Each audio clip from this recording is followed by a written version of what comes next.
Good morning, dear students. Welcome to our English Live today on October 22nd, 2020 from 7:10 to 8 a.m. This is me, Johan, your English teacher. Bom dia, pessoal. Mais uma vez, estamos aqui na nossa live de inglês para discutirmos as questões que foram propostas no portal educacional para vocês, para a turma de primeira série.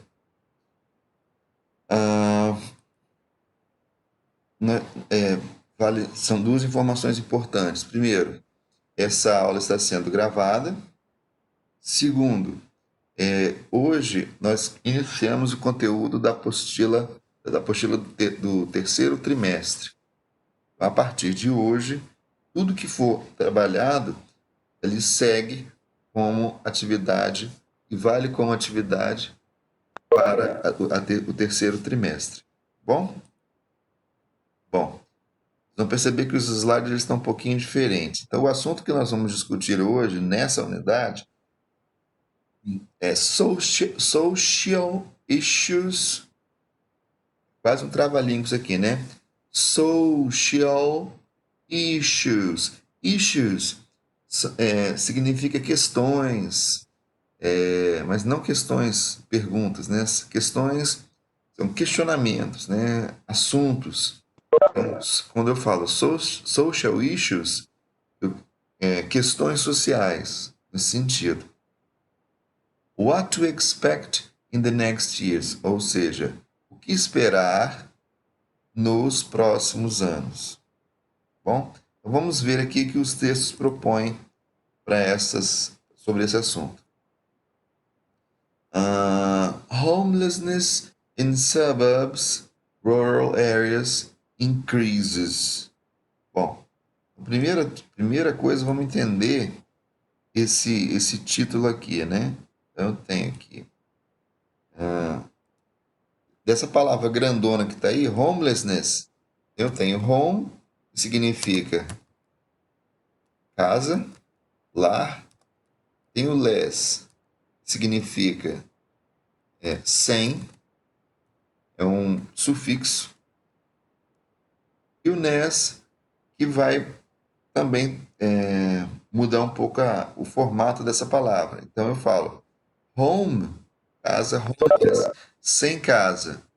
Então, homelessness é a situação do sem teto, vamos dizer assim, a situação dos sem moradia, né? Nos subúrbios, áreas rurais aumentam. Então, o verbo aqui é o verbo increase. Lembrando, eu já até comentei esse verbo aqui. Increase significa aumentar. Professor, e como é que é diminuir? Decrease. Ok? Então, increase, aumentar, decrease, diminuir. Então,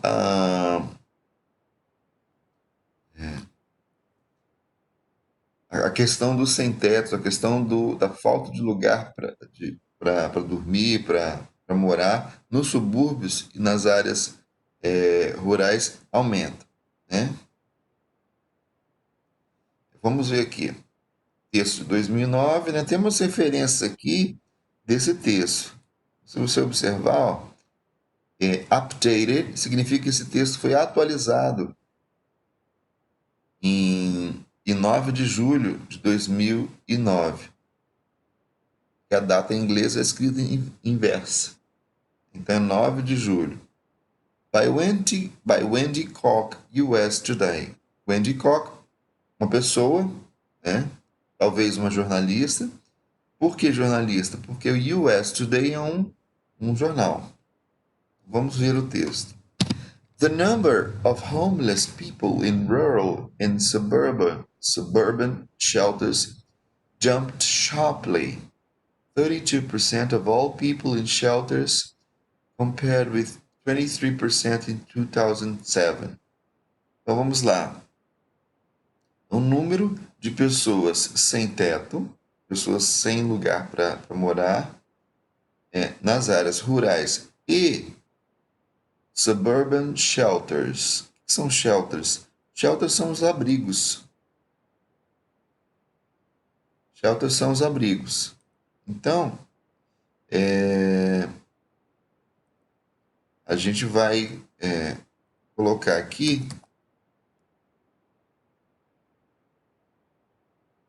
esse número de pessoas nesses lugares, nas áreas rurais e nos abrigos do subúrbio, saltaram, pularam, aumentaram sharply. Sharp significa exatamente, né? Mas saltaram exatamente 32%. Então, 32% de todas as pessoas nos abrigos, comparado com 23% em 2007. Então, eles tiveram um aumento no número de pessoas sem teto, das pessoas nas áreas rurais, nos abrigos do subúrbio. This report dispels the myth that homelessness is exclusively an urban problem. Olha só o que ele está colocando aqui, hein? Esse artigo, essa matéria, acaba, né, com o mito, ou desfaz o mito, ou acaba com o mito mesmo, que essa questão de não ter lugar para morar é exclusivamente um problema urbano. Porque a ideia que as pessoas têm é que isso acontece na cidade. Na área rural isso não acontece, né? Quem diz isso? Housing and Urban Development Secretary Sean Donovan. Então, esse Sean Donovan é um secretário de desenvolvimento urbano e ele diz isso aí, que ela não é um problema exclusivo só da área urbana.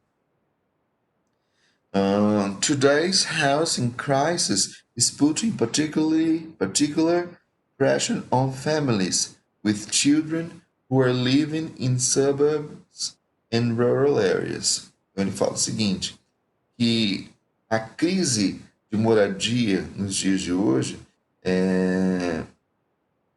pressiona particularmente as famílias com crianças que estão morando nas áreas urbanas e nas áreas rurais, subúrbios, né? Nas áreas rurais. Se você olhar essa figurinha aqui, ele fala: a homeless man takes a nap at the entrance at the metro station in Washington D.C. on May 26. Então, uma pessoa sem casa, né? Um andarilho, ele tira uma soneca na entrada da estação do metrô em Washington. Em 26 de maio, Washington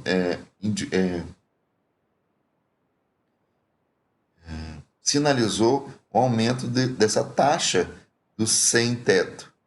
Esse rate aqui significa taxa, de 1,02% na população total dos distritos, ou 6.044 pessoas. Às vezes a gente acha que não vai encontrar, mas existem. Mas existe. Tá? Algum comentário sobre esse texto inicial? Alguma coisa que você não sabia? Alguma novidade?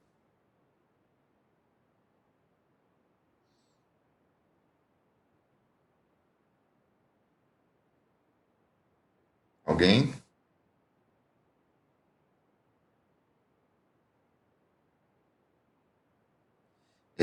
Alguma novidade? Alguém, a partir do que nós falamos sobre esse texto, alguém tem alguma coisa para colocar, assim, algum posicionamento?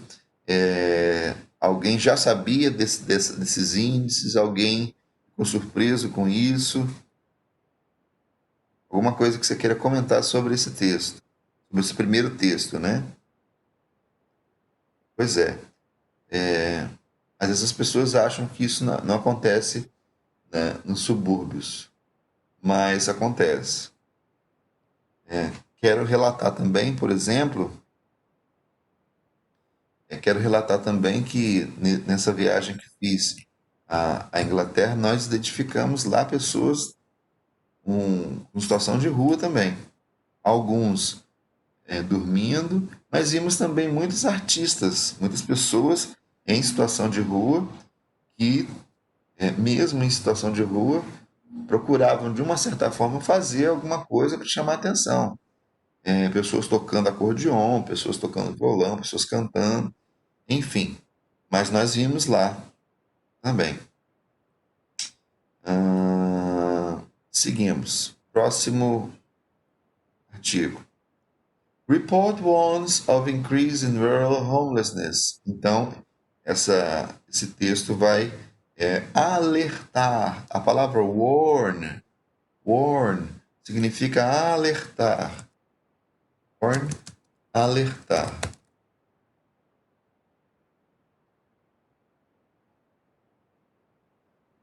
Ela alerta para o aumento do sem-teto nas áreas rurais. Danger, homelessness outside urban areas is forgotten by policymakers. Então, perigo desses sem-teto nas áreas urbanas é esquecida pelos políticos, por aqueles que fazem as políticas, né? Vamos dizer assim. Kitty Holland first published. Então, quem fala nesse texto é a Kitty Holland, que foi publicada inicialmente na sexta-feira, 18 de julho de 2014. Então, vamos ver aqui o texto. Homelessness is more acute and more visible in urban areas, particularly Dublin. So rural homelessness can be forgotten by policymakers. Olha só, a questão de não ter moradia, ela é mais aguda, ela é mais intensa e mais visível nas áreas urbanas. Ela é mais intensa e é mais visível. Particularmente Dublin. Ele cita aqui Dublin. E particularmente eu estive lá e concordo. Realmente há, sim. Se bem que do que eu vi, a gente conseguia identificar, por exemplo, alguns que eram sem teto, mas algumas pessoas que, por exemplo, tinham virado a noite na rua, ou por conta de bebida, ou por conta de outras questões, né? Então, essa questão do sem tetos nas áreas rurais podem ser esquecidas por aqueles que fazem as políticas públicas. E aí ela fala aqui: It's important to note that poverty is experienced differently in rural areas. É importante notar que a pobreza é experienciada diferentemente nas áreas rurais, says the report, as in homelessness. Então, nas áreas rurais, a pobreza ela é vivida de uma forma diferente, como não ter um lugar para morar. One of the most common differences is that rural homelessness tend to be more hidden than in urban areas, with fewer people appearing to sleep rough. Então, uma das diferenças mais comuns é que a falta de moradia nas áreas rurais tende a ser mais escondidas. O verbo hide significa esconder.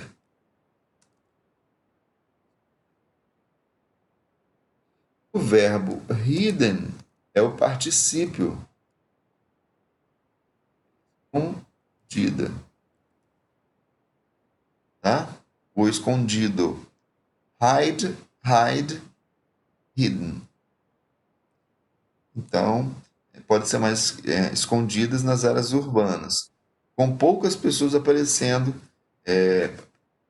parecendo que existem poucas pessoas que dormem, né, nas ruas. Instead, a palavra instead significa ao invés de. Então, ao invés disso, né, they stay with family and friends. Couch surf on live and overcrowded until in outfit accommodations. Então, ao invés disso, eles ficam com famílias e amigos. Esse couchsurfing é uma expressão que significa assim, ele fica ali só para dormir. Porque couch é aquele sofá, né? Aquele sofá pequeno.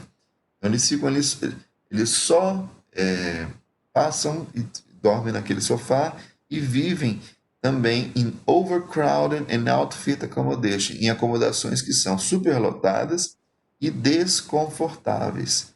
Eles não, outfit não, unfit, ou seja, que não servem para esse tipo de acomodação, mas eles ficam lá, tá? Então a questão, assim, talvez a gente não veja muito essa questão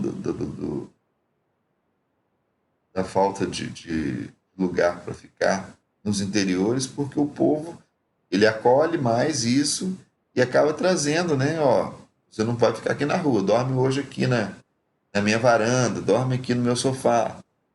Mas ele não, ele continua sem casa. Ele resolve aquele problema naquele dia, né? Alguém que vai para o interior constantemente, alguém que mora, que tem parentes no interior, gostaria de comentar isso, se de fato isso acontece, se você tem alguma experiência para compartilhar, comenta conosco aí.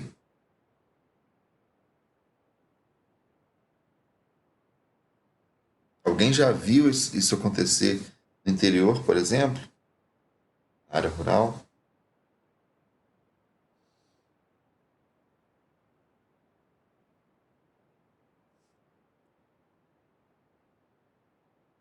Mais alguém? Gustavo não viu? Bom, então, diante disso, fica o alerta, né? Fica o alerta. Por quê? Às vezes nós vimos, às vezes nós vemos isso acontecer perto de nós, na área urbana. Mas quando nós vamos para o interior, a gente está tão encantado com outras questões que às vezes isso acontece e a gente não vê. Então, na próxima vez que você for para essa área rural, para o interior, para uma roça, vamos dizer assim, tente identificar essas questões, se elas existem, lógico, né? Porque às vezes elas existem mascaradas de uma outra forma. Tá bom? Bom, vamos seguir então. Depois desse texto, o que a gente pode trazer? Bom, eu trouxe agora aqui. Então seguimos é, nessa sobre o texto. A gente pode ver aqui. Questão A. Só um minutinho.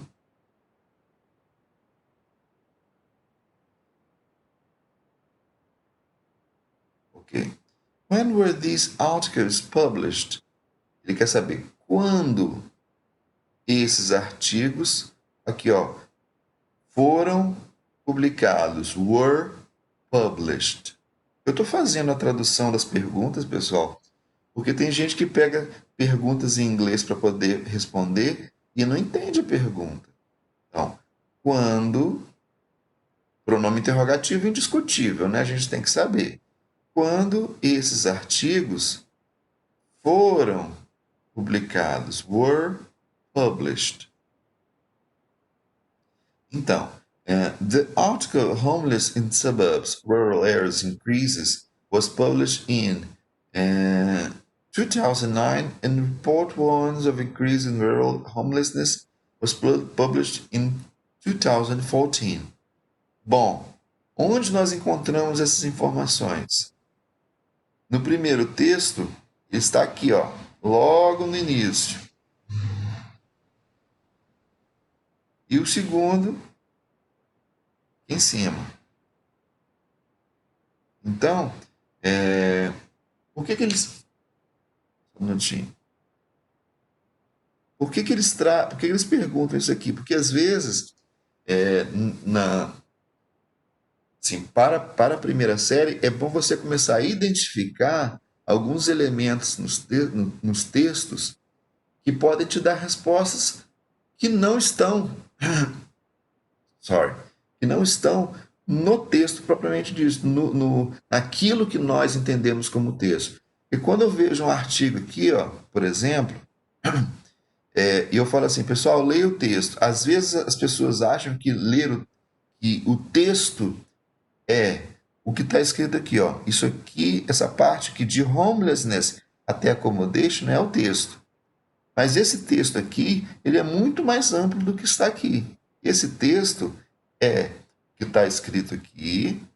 Esse texto é o título.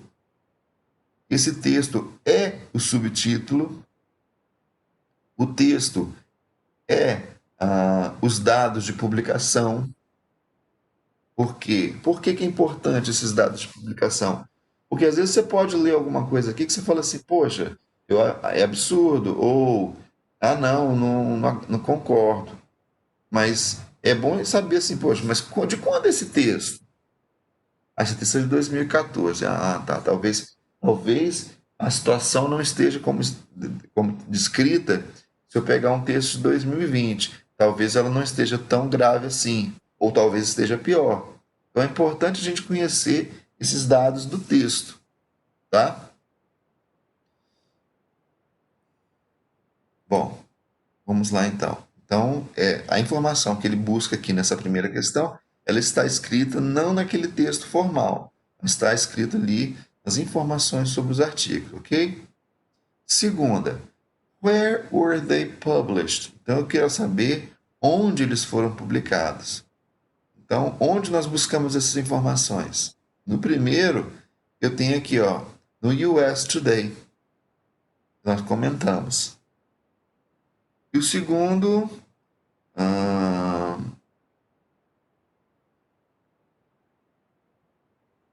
onde é que está aqui?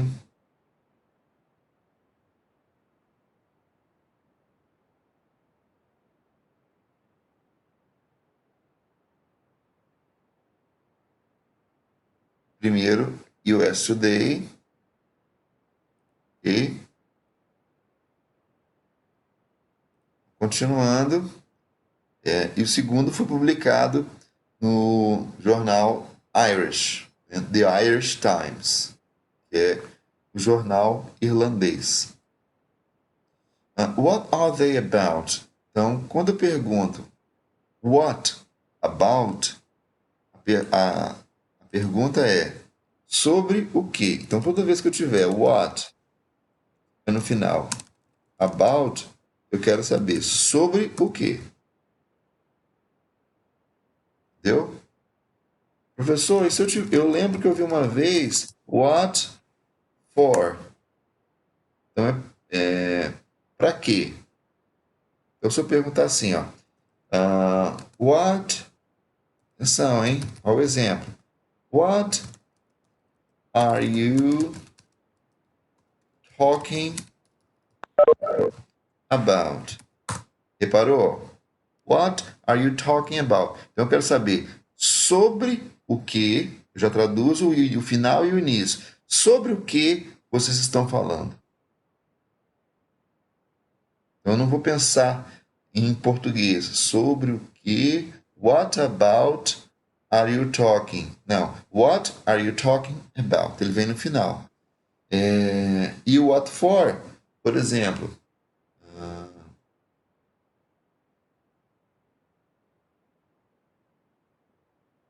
Para que você precisa disso?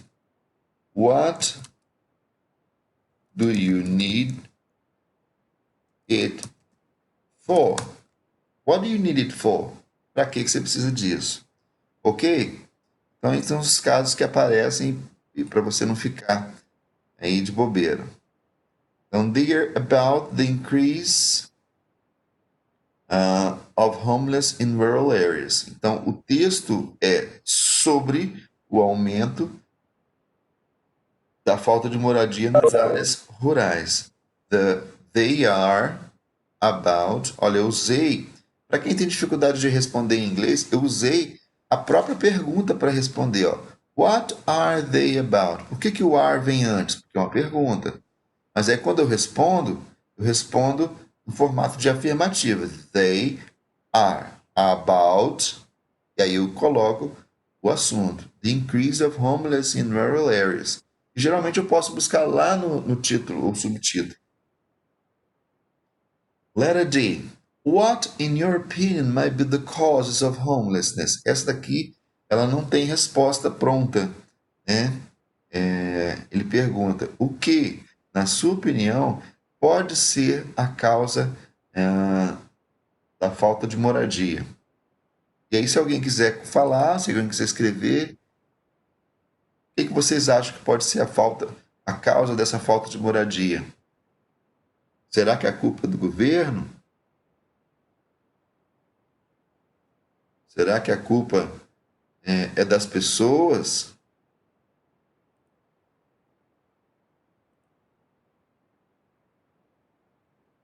Má distribuição de dinheiro? Ou má administração do dinheiro também, né? Porque às vezes o dinheiro é até bem distribuído. Ele é distribuído para as áreas que precisam mais, mas essa administração, essa gestão desse dinheiro, ela não é feita de forma correta, né? Ok. Do you know any successful social policies concerning homelessness? Você conhece alguma política social de sucesso no que diz respeito ao acesso à moradia? Já ouviu falar? Você leu algum artigo sobre algum lugar que tem política social de sucesso sobre esse assunto que a gente discutiu? Alguém quer falar? Alguém escrever? Alguém sabe?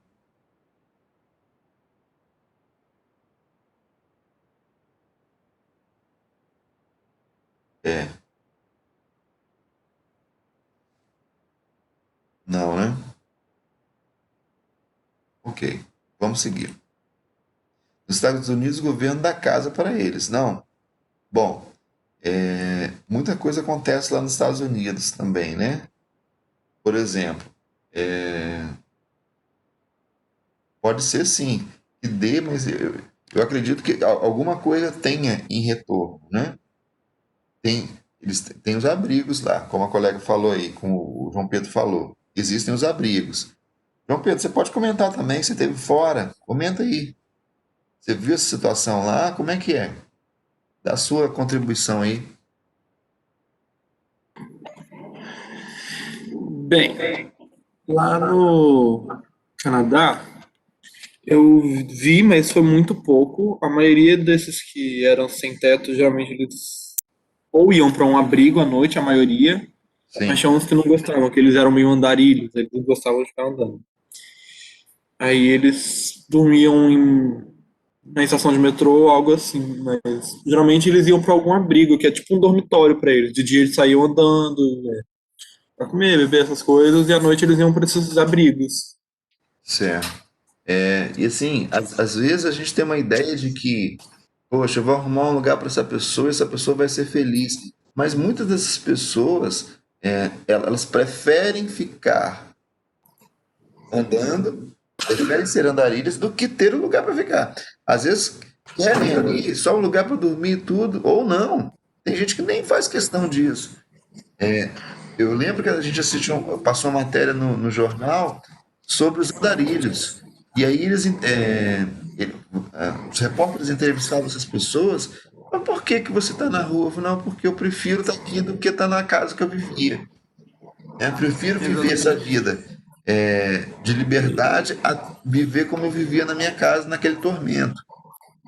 Inclusive tem um Tem relato pessoas lá. que não são nem chamadas de sem teto lá, que são chamadas de como se fossem nômades, porque eles têm um teto para morar, mas eles Sim, deixam lá quieto e preferem andar pelo país e exatamente, sim. viver ali. Inclusive, nessa reportagem, a filha de um desses andarilhos reconheceu o próprio pai, mas quando ela foi lá buscar, ele não estava mais, porque quando a esposa dele faleceu, ele foi morar com a filha, e aí ele não se deu muito bem com o marido dela, enfim.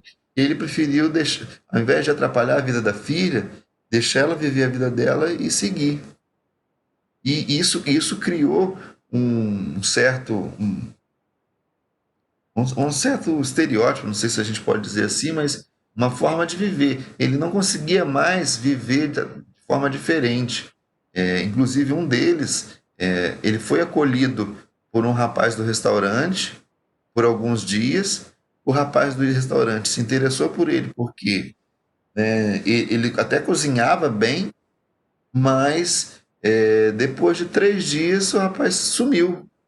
E o rapaz do restaurante falou assim: depois de 3 dias, quando eu fui buscá-lo de manhã no quarto, ele já tinha ido embora.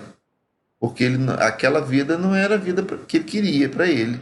Ele queria liberdade, ele não queria ter as questões. Ok? Bom, o Gustavo está colocando aqui que tem um cara na rua dele, né? Não sei o que aconteceu com ele. Porque todo dia, a qualquer hora, ele estava na rua. Todo mundo escutava esse cara rindo de noite e de manhã. E pelo que eu vi, ele tinha casa. Ele só ficava vagando pelas ruas, rindo alto. Eu lembro, gente, assim, o último comentário a respeito desse assunto, eu lembro que eu estudava, eu fazia ensino médio lá no centro de Vitória, e toda vez que nós chegávamos à escola, a gente ficava ali na pracinha até o sinal bater, e tinha um senhor que vivia passando ali. Ele passava no meio de nós e falava, e naquela época, assim, hoje em dia acontece ainda, assim, os adolescentes riam dele, né? Ficavam fazendo chacota, não sei o que, sai pra lá, seu fedorento. Falavam essas coisas que machucavam a pessoa, né? E... Mas eu lembro de um dia que a gente estava ali na pracinha. Bom, isso aconteceu na minha época, hoje não acontece, né? Sabe quando você não faz atividade que você chega cedo para poder comentar essa atividade com o colega? Eu sei que isso não acontece com vocês, mas naquela época acontecia. Então a gente chegava lá e às vezes os colegas estavam fazendo atividades de outras disciplinas, e eu lembro especificamente de um dia que os colegas estavam resolvendo uns exercícios de geometria que o professor pediu, e mas como é que é isso? Como é que é? E esse andarilho passou ali perto da gente, todo mundo começou a rir dele. De repente ele parou e falou ele deduziu todas a fórmula de seno e cosseno para os meninos. Todo mundo parou, prestou atenção e falou assim: não acredito. Ele começou a deduzir as fórmulas ali, o porquê que é seno, né? Por que é cosseno, por que é tangente. E as pessoas ficavam assim: ué, como é que ele sabe disso? Ou seja, às vezes essas pessoas porque estão nas ruas, não são analfabetos. Às vezes são até muito inteligentes, mas, como dizem, né? Algumas pessoas dizem que fulano estudou tanto que ficou maluco, né? Não sei se é isso. Talvez ele tenha conhecimento, mas por outros motivos ele optou por não ficar dentro de casa, por seu andarilho, né? Ok? Mais alguém quer comentar?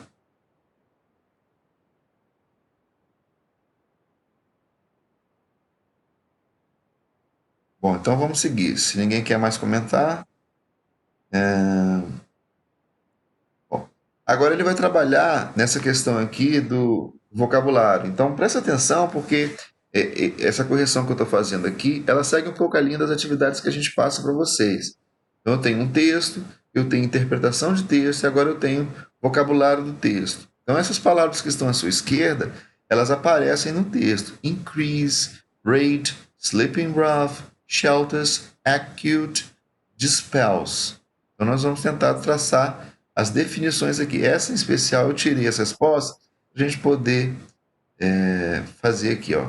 Então, increase, nós vimos que é aumentar, né? Então, vamos ver aqui a resposta. Make something greater, ou seja, tornar algo maior, ou aumentar, né? Rate, que eu traduzi como taxa, né? Vamos ver qual é a tradução que ele dá aqui. A measurement of the number of times something happens or exists during a particular period. Uma medida em número de vezes que alguma coisa acontece ou existe durante um período particular, ou seja, uma estatística, uma taxa de acontecimento, né? Sleeping rough, having no place to sleep. sleeping on the street. Então, o sleeping rough é não ter lugar para dormir ou dormir na rua. Ok? Shelters, nós já vimos aqui que são abrigos. Temporary residences for people without a home. Letra E, acute, significa severe. Severe significa severo, ou seja, rígido. Então, acute, nós traduzimos lá no texto como agudo, alguma coisa que é aguda, que é, sim, está no limite. E dispels makes a belief disappear. Fazer uma crença desaparecer, ou seja, desfazer um mito, vamos dizer assim. É interessante, assim, essas definições aqui à sua direita, porque tem até um jogo de tabuleiro. Eu até procurei lá quando viajei, mas não achei para comprar. Ele é chamado de, talvez alguém conheça, talvez você conheça, João. O nome do jogo é Tabu. Tabu. Não sei se vocês já ouviram falar. Tabu. O jogo Tabu é um jogo muito interessante porque você tira uma carta e nessa carta tem uma palavra. Por exemplo, vamos usar uma das palavras aqui. Ó. Vamos dizer que você virou uma carta e na carta tem increase. Aí você tem que explicar essa palavra para os demais participantes, mas você tem que você tem que explicar essa palavra, mas na carta que você pegou, que tem escrita a palavra increase, tem algumas palavras que são as chamadas palavras tabu. São aquelas palavras que você não pode usar para explicar. E geralmente essas palavras tabu são as primeiras palavras que a gente pensa em usar para explicar a palavra, né? Vamos usar aqui a palavra shelter, que significa temporary residence, without a home. Então, por exemplo, você vai pegar a plaquinha lá, shelter, aí tem as palavras tabu. Aí eles colocam aqui, ó, nas palavras tabu tem temporary, tem no home, tem palavras assim, que são as palavras que você pensa em usar para explicar a palavra, mas você não pode. Por isso que o nome do jogo é Tabu. Muito interessante, é um jogo que propicia você você falar, você desenvolver a sua expressividade, o seu vocabulário, né? E explicar sem precisar traduzir. É muito legal. Quem tiver a oportunidade, né? Quem for viajar aí, conseguir viajar, é muito interessante. Se conseguir achar esse game. Ok? Vamos seguir.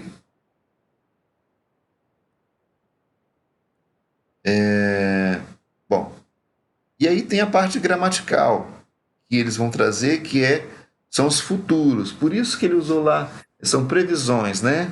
Então a gente vai trabalhar sobre um futuro. Então quais são as duas partes do futuro que a gente vai ver aqui? A gente vai ver que existem dois tipos de futuro. O futuro be going to e o futuro will, que eu vou falar daqui a pouco. Hoje eu vou só comentar. Na próxima aula a gente vai falar mais especificamente sobre esses tempos verbais e fazer exercício. Então, o que é o futuro? Alguma coisa que vai acontecer. Mas por que em inglês a gente tem esses dois tipos de futuro? A gente tem o futuro going to toda vez que a gente fala de ações planejadas. Planejadas. Como é que a gente forma? Bom, a ideia, daqui a pouco você vai entender. Mas como que eu formo um futuro be going to? Por que ele é chamado de be going to? Porque esse be, ele vai ser o verbo to be flexionado. Então, eu tenho aqui, ó, para falar sobre planos, intenções ou previsões baseadas em evidências presentes, nós usamos o be mais o going to. Então, vamos pegar um exemplo aqui, ó. People, the number of homeless people, então o número de pessoas sem teto Olha o be aqui, ó, sendo flexionado. Por que eu usei is? Eu estou falando do número de pessoas. O número é singular. Is going to, aí eu venho com o verbo. Então é is going to, verbo. Ok? Então a ideia é essa. E aí, se for fazer pergunta, joga o verbo to be para frente. E se for colocar na negativa, coloca o not junto do verbo to be. Tá? Mas isso nós vamos ver na próxima aula. E qual é o outro tipo de futuro? Futuro will. Esse futuro will é aquele futuro que a gente chama de futuro imediato, né?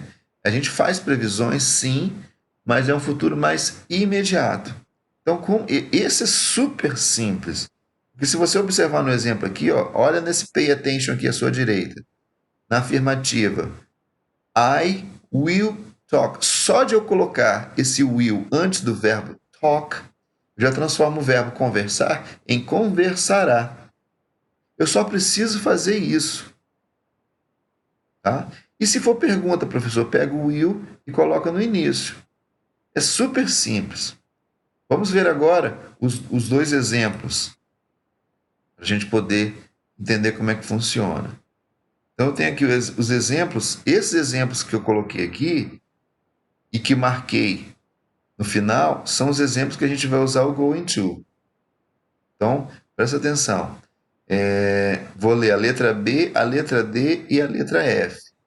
Carol is going to have lunch with her friends on Sunday. Andrew and I are so excited. We are going to live abroad next year. I know the material from A to Z. I'm positive I'm going to do well on the test next week. Então, todos esses daqui que têm essas expressões de tempo futuras, nós vamos usar o going to. Por quê? Porque eles são ações planejadas a longo prazo. Então, a gente usa o going to. E aquelas que não têm, mas que remetem a ação para o futuro, a gente vai usar o will. E esse, para usar o will, é super tranquilo, que é só colocar o will antes do verbo. Will go, will stay, will take care. E o going to, professor? Só colocar going to e o verbo, sem modificação nenhuma. Quem vai modificar? O verbo to be. Carol, que é ela, pede o verbo to be, is. We pede o verbo to be, are. E I pede o verbo to be, am. Ok? Então, basicamente, nós vamos estudar futuro e os dois tipos de futuro. Futuro will para um futuro imediato, bem próximo, e going to para um futuro planejado a longo prazo. Tá bom? Então, basicamente é isso por hoje. E na próxima aula nós vamos trabalhar com as regras dos futuros e com